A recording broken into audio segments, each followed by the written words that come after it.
Atenção! Começa agora uma teleaula de História do Ensino Médio. Você vai assistir a teleaula de número 39. Bons estudos!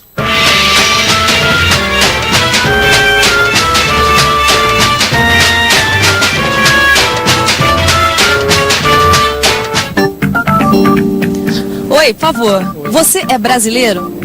Eu me considero um brasileiro, sim. Sou. Sim, eu sou brasileira. O que faz você ser brasileira?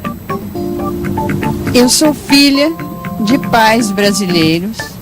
Sempre morei nesta terra. Amo a nossa terra. Bom, o que me faz ser brasileira é a grande honra que eu tenho de ser um patriota, embora não seja um nacionalista exagerado. Que eu nasci no Brasil e falo português. Você sabe dizer o que faz a gente ser brasileiro? Pois nós vamos responder esta questão estudando um importante momento da nossa história. Veja só o que nós vamos aprender hoje. Na teleaula de hoje, nós vamos ver como o Brasil ingressou no chamado mundo civilizado. Vamos saber como eram as relações do Brasil com os demais países da América e com os países da Europa. Vamos conhecer também um pouco do primeiro livro de história do Brasil, escrito ainda na época do Império. E tudo isso vai ajudar a gente a entender como foi se formando o país chamado Brasil e o povo brasileiro.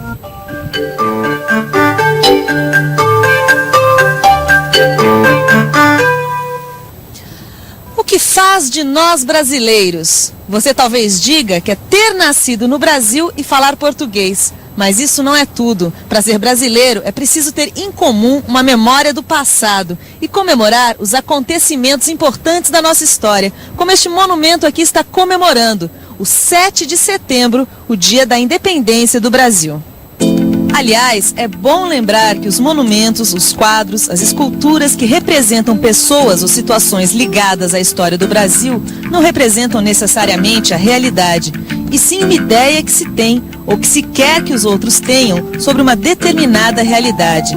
Nem sempre as coisas acontecem do jeito que elas aparecem nos quadros.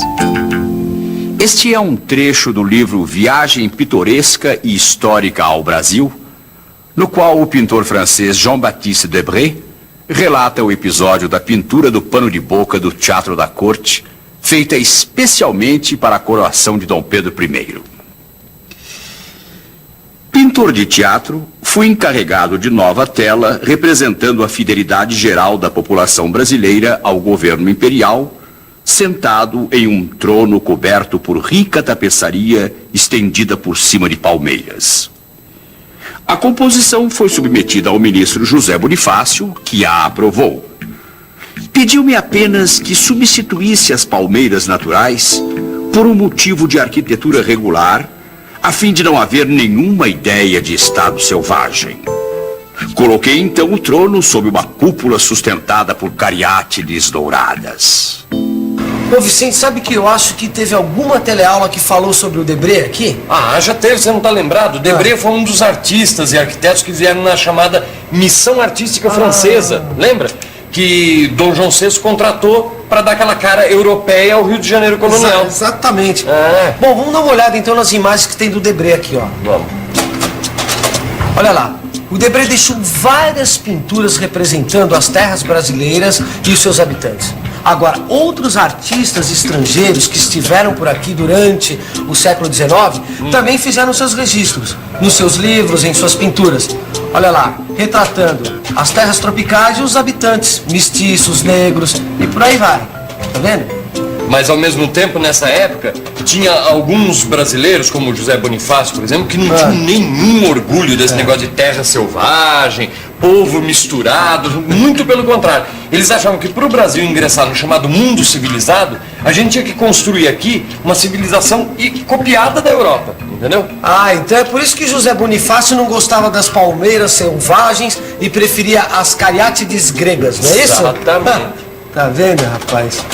Para o Brasil ser uma monarquia centralizada e unitária, como queriam os conservadores, era preciso que a jovem nação escrevesse a sua história. Nação sem história não é nação. Em 1838, o regente conservador Pedro de Araújo Lima criou o Instituto Histórico e Geográfico Brasileiro, que tinha o objetivo de explicar a evolução do Brasil desde as suas origens. Criou também o Arquivo Nacional, que tinha a finalidade de guardar para o futuro os documentos produzidos no presente. Escrever história é mais do que juntar documentos. Cabe ao historiador selecionar, organizar e interpretar esses documentos. Sabe o nome da primeira pessoa que fez isso com a história do Brasil? Francisco Adolfo Van Hagen é considerado o primeiro historiador do Brasil. Reunindo uma vasta documentação sobre a América Portuguesa, Van Hagen escreveu uma monumental História Geral do Brasil, que abrangia do descobrimento até a independência. A preocupação principal dessa história foi mostrar as origens do Brasil. Para Van Hagen, os índios selvagens não poderiam ser considerados raízes dignas de um país que pretendia ingressar no mundo civilizado, pois representavam o atraso e a barbárie. Além disso, não tinham o sentimento de patriotismo, fundamental para a construção de uma nação. Veja o que disse Van Hagen sobre os índios. Nos selvagens não existe o sublime desvelo que chamamos patriotismo como um sentimento elevado que nos impele a sacrificar o bem-estar pela glória da pátria. Nem poderiam possuir instintos de amor de pátria gentes vagabundas que, guerreando sempre, povoavam o terreno que hoje é do Brasil. Assim, tais rixas perpetuariam neste abençoado solo a anarquia selvagem, ou viriam a deixá-lo sem população se a providência divina não tivesse acudido a dispor que o cristianismo viesse ter mão a tão triste e degradante estado. Consulte a obra de Van Hagen nas bibliotecas e você vai perceber que a escravidão africana praticamente não foi estudada. É como se o historiador quisesse apagar do nosso passado o que ele considerava uma mancha negra. Na história que Van Hagen escreveu, a base da nossa evolução foi o elemento português, europeu e cristão, que introduziu a superioridade e os encantos da civilização sobre a barbarie. Ô Vicente, peraí. Não era todo mundo que dispensava o índio na nossa história, não. Não. Se eu não estou enganado, existe um livro muito importante que depois virou uma grande ópera, que o herói era um índio. Agora eu não estou lembrando o nome. Tá aqui na mão, ó. O Guarani. José de Alencar. O Guarani. Já leu? Beleza de livro. Então. Na verdade, conta o romance entre um índio muito valente, chamado Peri, e uma loura, chamada Ceci. É um livro de aventura, é muito bonito, que se passa no século XVI. Inclusive, José de Alencar e outros autores da época resolveram eleger o índio como símbolo da nacionalidade brasileira. Interessante. Escute só como José de Alencar descreve o índio Peri. Uma simples túnica de algodão, apertada à cintura por uma faixa de penas escarlates, caía-lhe dos ombros até o meio da perna e desenhava o talhe delgado e esbelto. Sobre a alvura do algodão, a sua pele, cor de cobre, brilhava com reflexos dourados.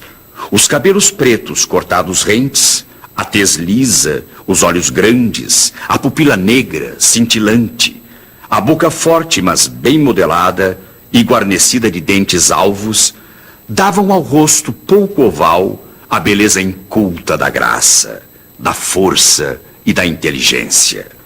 Era de alta estatura, tinha as mãos delicadas, a perna ágil e nervosa. Observe que o forte e inteligente índio Peri, saído da imaginação de José de Alencar, nada tinha a ver com os índios bárbaros de Van Hagen, descritos pelos documentos históricos. Peri podia então encarnar as raízes da nação brasileira civilizada, que se queria civilizada, porque era um índio com alma de europeu. A união do índio Peri e da loura Ceci representava assim a harmonia que teria marcado as relações entre índios e brancos. Porém, a criação da nacionalidade brasileira não foi o único desafio que o Brasil independente teve de enfrentar. Século XIX. O Brasil independente precisava enfrentar ainda um outro desafio. Como se relacionar com os países estrangeiros, americanos e europeus. As relações do Brasil com a Europa são muito fortes. A Inglaterra é a nossa maior fornecedora de manufaturados e uma grande consumidora das nossas matérias-primas. Da França, o Império Brasileiro importa a moda, o gosto, os costumes refinados, a língua, os livros, a música, tudo que possa representar a marca do mundo civilizado. Já o relacionamento do Brasil monárquico com a América republicana é muito difícil. Ao norte, os Estados Unidos da América tentam afastar a influência europeia no continente, tendo como lema a América para os americanos. Para atrair a simpatia do Império Brasileiro, os Estados Unidos são o primeiro país do mundo a reconhecer a independência do Brasil. Durante o período regencial, vários políticos brasileiros veem nos Estados Unidos o modelo a ser seguido pelo Brasil. E com os nossos vizinhos do Sul? Você sabia que a rivalidade entre brasileiros, argentinos, uruguaios e paraguaios vai além do futebol? Na verdade, muita coisa sempre nos separou. Vamos lembrar? Desde o período colonial, o interesse português na região do Prata era grande. O objetivo de Portugal era tirar da Espanha o controle do comércio e das riquezas que circulavam pelos rios Paraná, Paraguai e Uruguai. Em 1821, por ocasião das lutas de independência da América Espanhola, Dom João VI anexou a banda oriental do Rio Uruguai ao Reino Unido de Portugal e Algarves. Durante 7 anos, a província Cisplatina, como passou a ser chamada, fez parte do território brasileiro. Em 1828, o Império Brasileiro, derrotado na guerra, foi obrigado a reconhecer a independência da Cisplatina, que se transformou na República do Uruguai. Até 1850, o governo brasileiro está mais preocupado com os problemas internos. Ou seja, o governo está preocupado em manter a ordem e preservar a unidade do território. A partir de então, com a casa sob controle, o Brasil resolve voltar a ter uma presença mais atuante na política do Prata. Enquanto a América Portuguesa conseguiu se manter unida e se transformou no Império do Brasil, o vice-reinado do Prata se dividiu em vários países republicanos: a Argentina, o Uruguai e o Paraguai.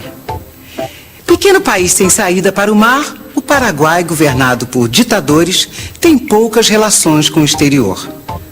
Já a Argentina e o Uruguai, através dos portos de Buenos Aires e Montevidéu, dominam o comércio platino. Que interesses brasileiros estavam em jogo no Prata? O primeiro deles era garantir a livre navegação pelos rios da região. Eram muito difíceis as comunicações por terra entre o oeste das províncias de Santa Catarina, Paraná e Rio Grande do Sul, o sudoeste da província de Mato Grosso e as províncias do sudeste, em especial o Rio de Janeiro. Para vencer as grandes distâncias, era usada a navegação de cabotagem, ou seja, pela costa, e também a navegação fluvial, subindo os rios da Bacia Platina. Outra preocupação do governo imperial era evitar que a Argentina se tornasse muito poderosa e passasse a dominar outros países da região. Não interessava para o Império que o Prata voltasse a se unir. Isso seria uma ameaça à supremacia brasileira na América do Sul. Por várias vezes, o governo imperial interveio militarmente na Argentina e no Uruguai.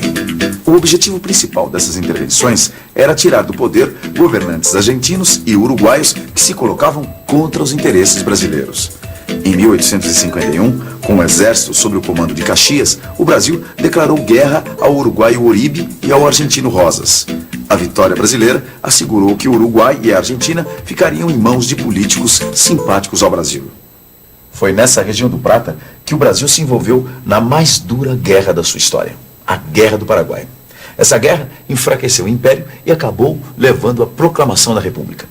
Mas isso é um assunto para a nossa próxima teleaula. Por enquanto a gente fica com a revisão. E atenção, se liga aí que é a hora da revisão. Hoje você viu como começou a se formar a ideia de nacionalidade brasileira na época do Brasil Imperial. Você viu que havia brasileiros como José Bonifácio que achavam que para ingressar no mundo considerado civilizado, o Brasil teria que construir aqui uma civilização copiada da Europa. Você conheceu um pouco da obra de Francisco Adolfo Varnhagen, considerado o primeiro historiador do Brasil, e um pouco da obra O Guarani, que fazia um retrato romântico dos índios brasileiros. Finalmente, você estudou as complicadas relações entre o Brasil e os países vizinhos na época do Império.